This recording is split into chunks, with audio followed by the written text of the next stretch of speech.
Привет, дорогой друг! Скучал по нам? А мы-то как скучали. Давай вспомним, чем нам запомнился прошедший 2016 год.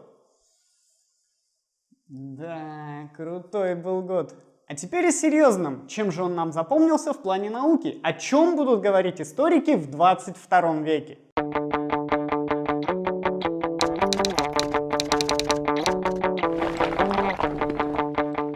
И начнем мы, конечно же, с того, что 11 февраля весь мир узнал о существовании гравитационных волн. Хотя они и были предсказаны еще общей теорией относительности в прошлом веке, но до настоящего времени зафиксировать их экспериментально не удавалось, так как они очень-очень слабые.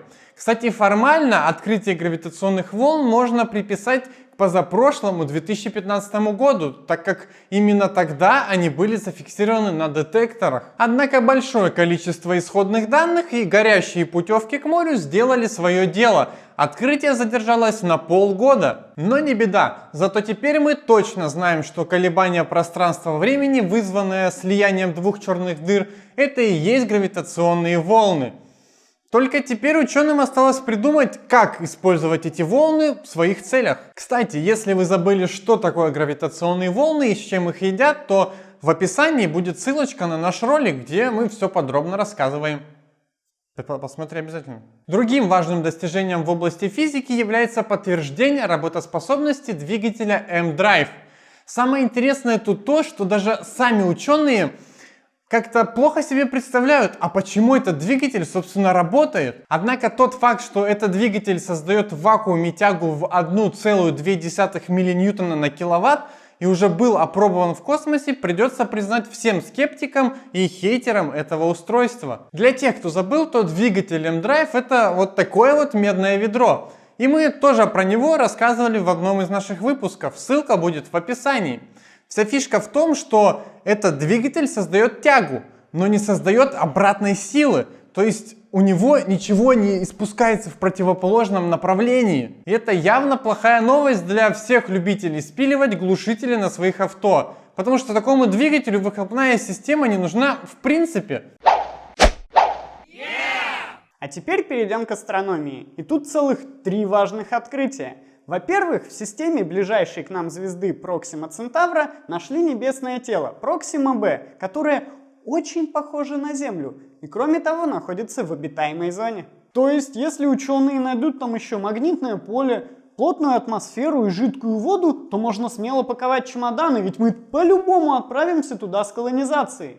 Этот Марс нам вообще не сплющился. Хотя, если там будут условия, схожие с земными, то там вполне может быть уже развита жизнь, которая нашла нашу планету и собирается прилететь к нам. Блин, у меня дома не прибрано. Хотя, что я переживаю, это ж не скоро будет. Следующее открытие было сделано учеными из Калифорнийского технологического института. Оказывается, за пределами Плутона есть небесное тело размерами с Нептун, которое вращается вокруг Солнца. Понимаете, чем это попахивает? Правильно, 9-й планетой.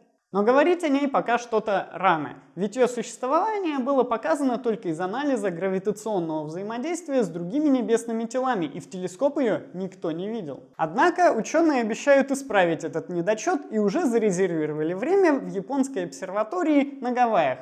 По оценкам, на поиски уйдет около 5 лет. Завидую я этим ученым. У меня бы институт на Гавайях располагался, я бы эту работу на 30 лет растянул.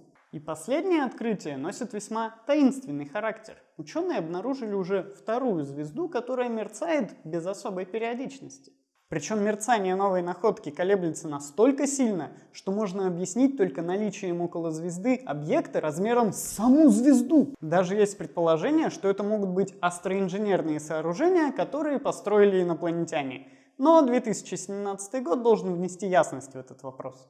И вот еще достижение из мира технологий. Программа AlphaGo, основанная на самообучающихся нейронных сетях, смогла переиграть чемпиона мира по игре в Go, которая считается самой сложной для обучения искусственным интеллектом. Осталось научить программу понимать, на что обиделась девушка, и все, искусственный интеллект создан.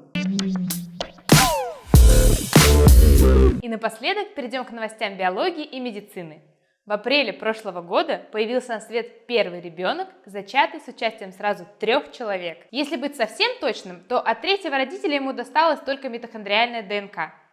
Сделано это было вовсе не для достижения гармонии в нестандартных семьях, а для избежания генетических заболеваний, таких как диабет и глухота. Того и гляди, скоро можно будет сделать себе идеального ребенка. Но это все цветочки. Настоящий прорыв сделали китайские ученые, которые впервые модифицировали геном живого человека. Ну, конечно, не весь, а только небольшую часть. С помощью технологии CRISPR удалось отключить ген, способствующий развитию рака легких. По словам исследователей, пациент чувствует себя отлично, и еще 10 добровольцев готовятся к испытаниям. Так что в этом году ждем еще интересных новостей из Китая. А пока какие-то ученые модифицировали геном человека, другие устремились к минимализму и создали первую бактерию с синтетическим геномом. Правда, для этого пришлось взять геном существующей бактерии и выкинуть оттуда все гены, не обязательные для существования. После этого геном сократился вдвое, и получилась бактерия JCVI-SYN 3.0. Вот интересно, 3.0 – это номер версии? А это уже открытый бета-тест или еще закрытое альфа-тестирование? А теперь немного о молодости. Американские ученые омолодили мышь, просто удалив из организма старые клетки. В результате мышки прожили на четверть дольше обычного. Правда, был у этой процедуры и побочный эффект. Раны и царапины заживали хуже. И в самом конце хотелось бы рассказать о стволовых клетках. Ну, куда же без них? Ученые из Японии смогли из стволовой клетки мыши сделать яйцеклетку. Эти яйцеклетки оплодотворяли и переносили в тело суррогатной матери. В результате рождались здоровые мышата, которые ничем не отличались от обычных мышат и даже могли сами приносить здоровое потомство. Так что можно сказать, что ученые научились из стволовых клеток создавать многоклеточные организмы. Удивительно. Кстати, также ученые научились выращивать человеческий эмбрион вне организма человека. Правда, пока только до 13 дней, так как именно такой срок разрешен законом США. Это как бы намекает нам, что, возможно, в будущем женщин смогут избавить от тягот беременности. Вот таким был 2016 год в науке. Пишите в комментариях, какое открытие понравилось вам больше всего. И подписывайтесь на наш канал, ведь уже через неделю мы расскажем вам, чего ждать от науки в 2017 году. Понятно, сейчас будет тавтология. Придется сказать по новому. Люди будут думать, что у нас серьезная передача. Нельзя этого допустить. Видишь, мне тут лак сколкнулся, я так руки держу, все увидели. Я вообще не смотрю. Меня смущает.